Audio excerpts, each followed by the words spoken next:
یو ملګری دا پوښتنه کړې ده چې باغونو کې اکثر میوه شنه او خلک یې اخلي، نو آیا دا جایز دي که نه دي جایز؟ محترمو، د باغونو مسله خو انتهایی مشکله ده، خو زه به درته لنډه خلاصه دا ووایم چې یو باغ خرڅول چې په هغې کې میوه پخه نه وي، د هغې علماو اووه صورتونه یاد کړي دي. اولنی صورت دا دی، یو سړی چا نه باغ واخلي او میوه شنه ده او شرط پکې ولګوي چې زه به دا میوه پرې کوم، خو د دې شرط باوجود یې میوه پرې نه کړه، لرې نه کړه د باغ نه او پرېښوه په ونه کې، دا بیع فاسده ده، دا بیع ناروا ده. دویم نمبر صورت دا دی چې په وخت د عقد کې کم وخت کې چې باغ اخلي، نه د میوې د پرېښودلو خبره ورسره وکړه، نه د پرې کولو، خو بیا یې پرېښوه،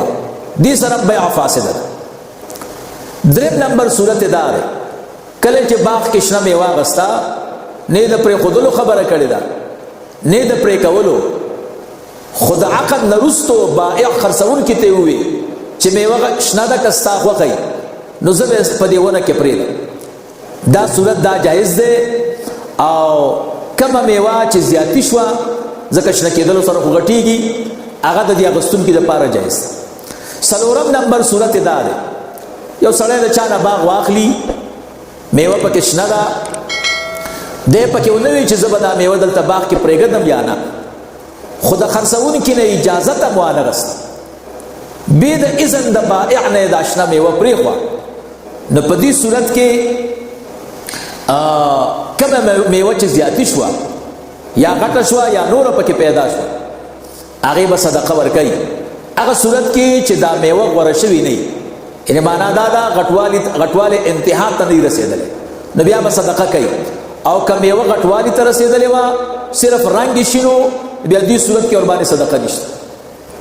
پنځم نمبر صورت دا دی چې یو سړی چا نه شنه میوه واخلي او بیا ورته ووایي دغه ونې م په کرایه راکړه، په کرایه باندې ترېنه دا ونې واخلي تر دې پورې چې دا میوه پخه شي. دې صورت کې دا میوه چې زیاتېږي نو دا د دې اخیستونکي دپاره جایز ده. اما چې د دې ونو د اجارې خبرې ورسره کړي د مزدورۍ، هغه اجاره باطله ده، د باغ مالک ته به د اخیستونکي د میوې د ونو مزدوري نه ورکوي. شپږم نمبر صورت دا دی که یو سړي چا نه شین باغ واخیسته شنه میوه او لا اخیستونکي دا قبض کړې نه ده، مخکې د قبض نه نوره میوه یې را پیدا کړه، ځکه ګلان یې وکړه، میوه یې را پیدا کړه، نوره پکې شنه شوه، دې سره بیع فاسده ده. اووم نمبر صورت دا دی چې یو سړی چا نه شین باغ واخلي، شرط پکې دا ونه لګوي چې زه به شنه میوه په دې ونه کې پرېږدم یا نه، او نوره میوه یې وکړه خو مشتري دا باغ قبض کړی و، نو په دې صورت کې اخیستونکی او خرڅوونکی دواړه په دې میوه کې شریک دي، او مقدار د میوې چې هلکه څومره اندازه د بائع ده او څومره د مشتري ده، په دې کې به قول د مشتري مني. خلاصه دا ده چې شنه میوه اخیستل چې پوخوالي ته نه وي رسېدلی، په دې کې دا اووه صورتونه دي. علما د دې د حل دپاره دا وایي چې حل یې دا دی یوازې دا د باغ مسله نه ده، دا د لوګانو مسله ده، دا د سبزۍ مسله ده، بوټی د مالک دی، میوه د اخیستونکي ده. وی ښه طریقه دا ده چې بوټی سره د میوې والي، نو دې سره به مسله حل کېږي،